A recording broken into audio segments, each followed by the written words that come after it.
اللہ رب العالمین لا الہ الا اللہ عملی طور پر سمجھا رہے ہیں کہ دنیا کا نظام اللہ رب العالمین کے ہاتھ میں ہے. اللہ رب العالمین جسے چاہتے ہیں خوشحال رکھتے ہیں، جسے چاہتے ہیں صحت مند رکھتے ہیں، جسے چاہتے ہیں خوش رکھتے ہیں.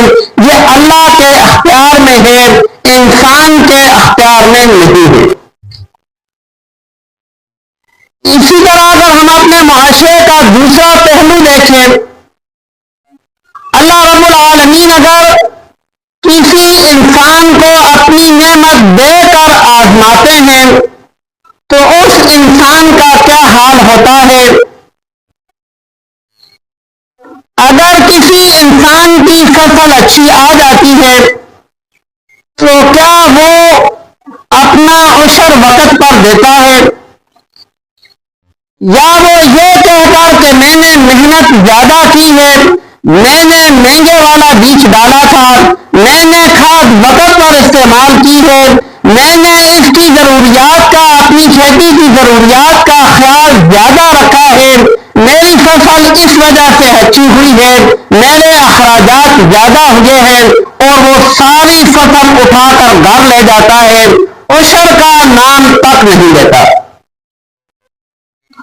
تو میرے بھائی تو نے جتنی محنت کی ہے، تو یہ جو جسم تو نے جس کے ساتھ اتنی محنت کی ہے، یہ تجھے کس نے دیا ہے؟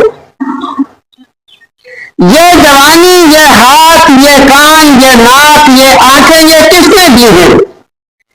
جس اللہ نے اتنا نوازا ہے، اس اللہ کا حکم ہے کہ وَآتُوا حَقَّهُ يَوْمَ حَصَادِهِ، کہ فصل کاٹنے والے دن ہی عشر ادا کیا کرو.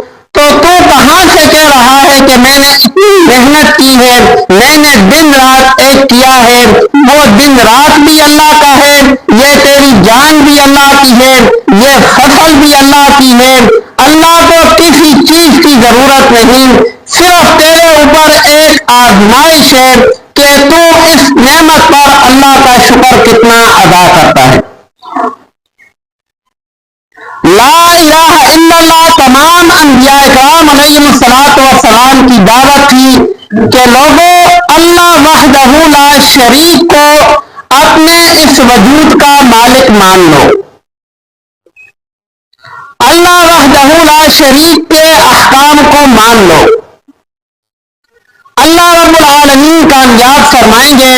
اور جب یہ چیز انسان کرتا ہے، اللہ وحدہ لا شریک کے احکام پر چلنے کے لیے کوشش کرتا ہے، تو یاد رکھو اللہ رب العالمین کے سامنے شیطان نے کھڑے ہو کر کہا تھا کہ الہ العالمین مجھے زندگی عطا فرما تاکہ تیرے بندوں کو میں گمراہ کر سکوں.